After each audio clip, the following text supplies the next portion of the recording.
All right, look. We've wasted too much time, Jeff. We got an old friend back that people are very excited is back, I'm sure. They must be excited is back. I'm sure people love hearing from me about what's going on in my life, but I swear to God, I got nothing because I'm so excited that Kumail Nanjiani's back. Let's bring him up.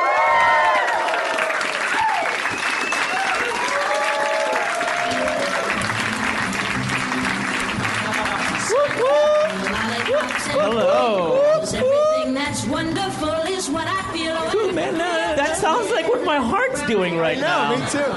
I think that's why I picked that song today, because I feel like sunshine and lollipops and moonbeams. I miss doing this show so much. We never officially said you were part of the family. It was that's probably why you're part of it, because you're a very low maintenance guy. You just came, and it was fun, so you came back, and we just, that's how I like to do my business. By the way, I just like. There was a giant power vacuum that took place to fill up your role in D&D. No, what happened? I'm kidding. No, we had Tyler, who did a fucking awesome job. Everybody, Tyler. Hello, Tyler.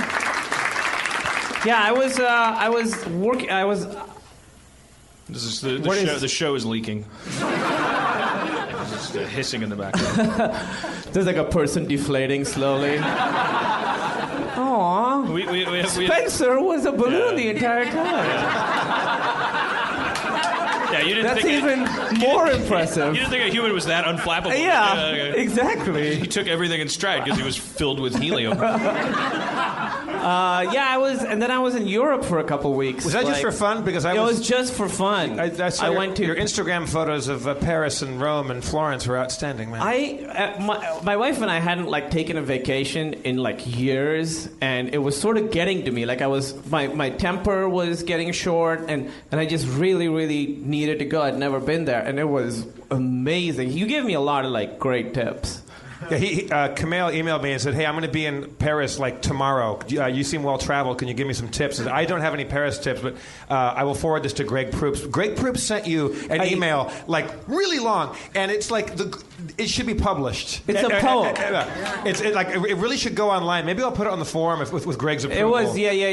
It makes you want to pick up everything you can right now if you could, and just go to Paris and check off everything off. It's go to Notre Dame at night and have a cup of coffee at this place. It's very specific. Then walk over here, and then some night just stay in, get bread and fruit, and watch French TV. It's awesome. Oh, there we go.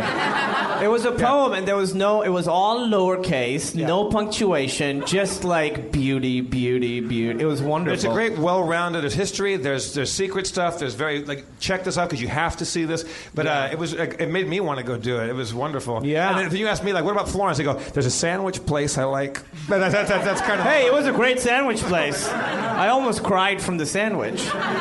This is a weird story. So we were in Paris, and so we'd missed Breaking Bad, and it was Monday morning. We were bummed out because we were out of the country. This is true. So we're at the Louvre, the fucking Louvre, where the Mona Lisa is, and we're sort of talking about Breaking Bad. We've been there 4 hours. We're sitting, and I look over, and I'm like, Emily, is that Vince Gilligan? The creator of Breaking Bad? So Emily's like, no. I'm like, Google what he looks like. And while she's Googling it, I go over. I'm so sure. I'm like, hey, are you American? And he's like, yes. That's kind of what he sounds like. Yes. And I was like, are you Vince Gilligan? And he's like, fuck. Let me guess. You love Breaking Bad? Oh, God. What a shocker. I came to the Louvre so I could be second best at something. Exactly. Trying to escape my genius. Yeah. I wanted to get away from the Mona Lisa of TV shows to see the Mona Lisa of paintings. The Mona Lisa stops looking straight out, looks at him, goes I love this. Oh God. Big X-Files fan too. You look over and you see Mona Lisa has her iPhone out and she's I never do this, but I got a picture with him because my hands were shaking while I was talking to him. It was awesome. He was a great guy. He's nothing like I would have pictured him. I got to meet him at a function. I was invited to this TV Guide showrunner's dinner or something. So it was the only place where I'd ever get to meet him because he was technically the other. I just was just fanned out and took a picture with him. I don't have a story like that, but he's let's talk about his personality now that we both met him. he seems like he's such a laid-back, nice guy who, if you give him a compliment, he always deflects it. He's like, oh, that wasn't me. That was this person. That was this person. He, like, gives his whole team the credit for everything, and that show is...